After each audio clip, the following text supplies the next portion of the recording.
I had one job, 6 different badges. Started out in Gilbert, Arizona as Spectrum Astro. We got bought by General Dynamics. They moved us to a different division. We got bought by Orbital Sciences.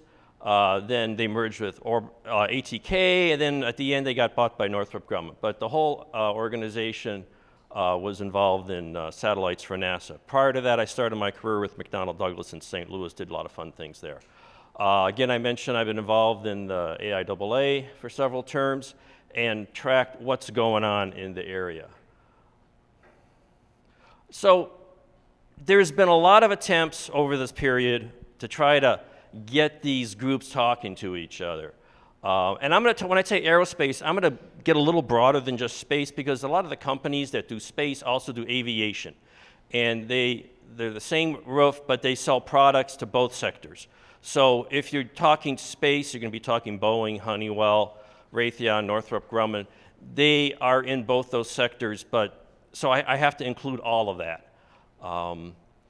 The most serious effort was something done by the state of Arizona when they had a commerce department. They established a space commission, I think it was mid to late 90s. My understanding, because this happened before I got here, originally it was to develop, or at least to investigate, establishing a spaceport in the state of Arizona. You know, there's a lot of old empty airfields from World War II training days. And they thought, hey, we could repurpose those. We got a lot of desert, we got a lot of clear space. We could put a spaceport here. That never went anywhere, but that was the original intent, from my understanding, of this Space Commission. And if you know what's going on, they put a spaceport, very similar objective. New Mexico is where one wound up. They were trying to do something what that turned into. But the role of the organization kind of broadened into sort of a chamber of commerce for space. And there was a lot of meetings. I attended a lot of meetings from the early 2000s into the early 2010s. They were chartered by the Commerce Department, but about 2012, Commerce reorganized into the Arizona, Commerce Authority. And they de-established most of their commissions and never rechartered this Aerospace and Defense Commission. One of the reasons, and I'm going to try to get into some of the reasons for why most of these did not go anywhere, is because there was no champion. You need somebody to really push for it. And we'll get into that a little bit more. So this was a copy of their actual commission from around 2000-something, early 2000s. Their purpose was to serve as a state's coordinator for space-related commercial and high-tech partnerships, provide technical support to the Department of Commerce, provide expertise to the state on space and high-tech matters, and prepare a plan that addresses the development of space-related industry. And the nice thing about it, they had a nice organization. They had representatives from the legislature, because there are a lot of policy and decision makers, and they hold purse strings. They had representatives from the major universities in the state, and they had representatives from industry. They tried to have an equal representation from those three legs. They actually did some good things. They generated some output. They hired some outfits to do some market research, to do some economic impact studies. Those are all available. I've sent some to Timmy. If there's more around, I've got copies of those. We can share and put those in a database somewhere. So there was a lot of work done. They had a strategic plan for the state they issued in 2008.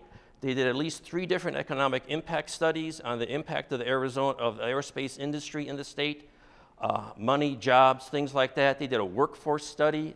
Steve, you're probably familiar with that. You guys did that out of the Tech Council. You were very involved in this. I know you participated in a lot of these meetings. If you want to add something on this, feel free to jump in here when we get to that. This is a short presentation. And I'm going to give you a table here and a couple of charts of compiled from my notes on various agencies and organizations that some of them were kind of narrow, like unmanned air vehicles or avionics or manufacturing, but they all contributed to the big picture. And that's what I think what we're looking for here is, what is the big picture? You know, it's not just the big companies that build the satellites, but there's the shops that make the little machine shops that make the heat sinks that go on their circuit boards, and the guys that buy the parts, and the people who sell the liquid nitrogen for their test chambers. So there's a whole network and various levels of suppliers that make this whole thing work. So we've got to look at not just the big companies, but the whole network of suppliers and second and third tier supply chain. Not to mention the employee pipeline. Some of those studies looked at that. Some of these agencies are still around. Some of them never got very far. So, and I mentioned already, we're going to go into a little bit of aviation because that's a big part of the economy here too. So we can't forget that because a lot of them are the same companies and the same suppliers. You know, machine shops can build parts for satellites or parts for airplanes. So we can't ignore that part of it. So here's kind of a list. I'm not going to go this in a lot of detail, but they're chronologically listed. The name is over there on the left. The Space Grant Consortium, that's a NASA thing that sponsors research at the universities. That's still around. The Aerospace and Defense Commission, we talked about that. That was the big one. They were not, did not continue. There was some manufacturing alliances in the Tucson area. There was a couple more. Tech Council, obviously, you guys are still around doing great work. Science Foundation Arizona, that's more of a STEM promotion, and they're doing great work. They've sponsored some related activities like this count. Let's see, I don't know if it's on here. There was one of these that Science Foundation did sponsor that is involved in unmanned air vehicles, and I believe they're still active. There's some manufacturers, councils. Some of them never really got going. There was some intended to be this Arizona Aerospace Institute. There was going to be like an advisory board for all these companies. A lot of these never got going. They had these great kickoff meetings and public relations campaigns, and after a few months, nothing happened. And I think part of it was because there was no champion, and I'll get into some of those reasons a little bit later. What else was there? There was going to be some work done out of the, what was Williams Fields, and now the AFRL had a lab there with classified facilities. There is still an outfit called AZ Labs. It's sort of a commercialized version of that. They exist, but the organization to kind of promote the thing never really got off the ground. There's some manufacturing groups that are still there. There's an outfit called Aerospace States Association.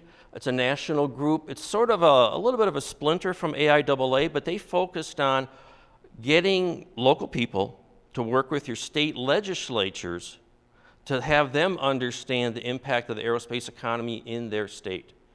So, in fact, just a week or two ago, we had an aerospace day at the Capitol. It was run by Aerospace States Association. They had a dinner. They had some speakers. Sean, were you there? Yeah. And there were some folks from Paragon and Tucson, and they had a bunch of legislators invited. None of them showed up. So that's another challenge we have to overcome. But you know, people are attempting to work those kind of things. Here's the Science Foundation Aerospace and Defense Initiative. They still have, that still exists. If you look at their website, they have some things that they're doing. There was an organization, if you recall back maybe 10 years ago, federal government set up a half a dozen unmanned air vehicle test sites. And we thought, well, Arizona's perfect. We got great weather, we got lots of desert, we got these old fields we can use. They put a committee together to try to market to get one of those test sites. From my reading, they only gave a half-hearted attempt. We were not selected. Here's another Science Foundation, Robotic Aircraft Research Consortium. There's a Arizona Aerospace Association. That's a more recent one, and I frankly not too familiar with what they're doing. That's something to investigate. Maybe there's something to tap there. But anyway, you know, here's the ones that are still around. Most are kind of trade groups. They've got kind of a narrow focus sometimes, you know, like the unmanned aircraft or manufacturing or STEM work.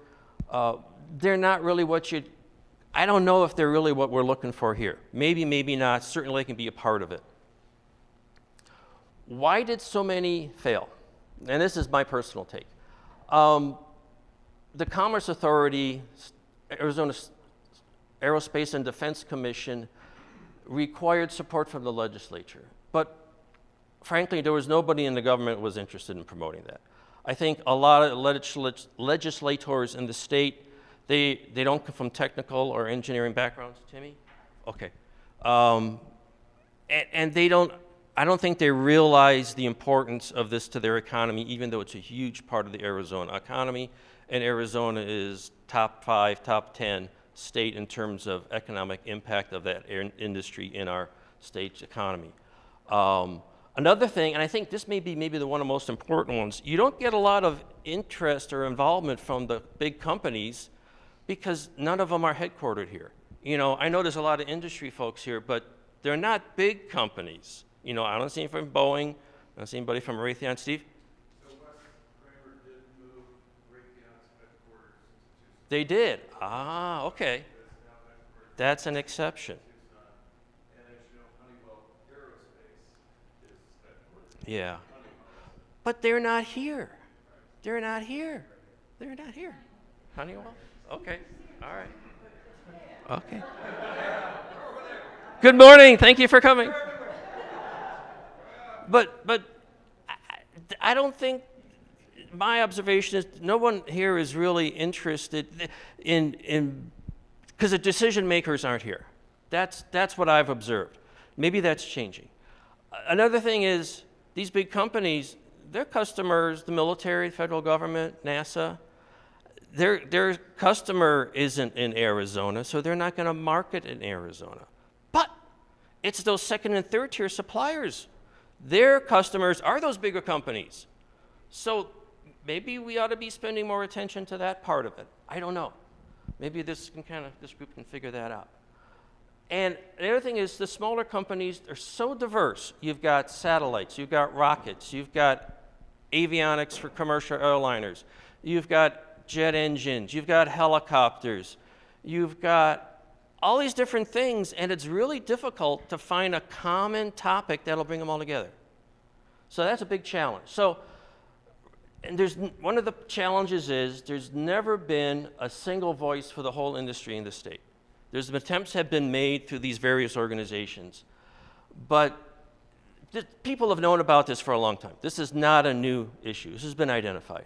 So the challenge maybe for this group, can we come up with some kind of approach with clear objectives that can bring these diverse interests together to help grow the space industry in Arizona? So that's a little bit about me, but you can look at that later. Thank you very much.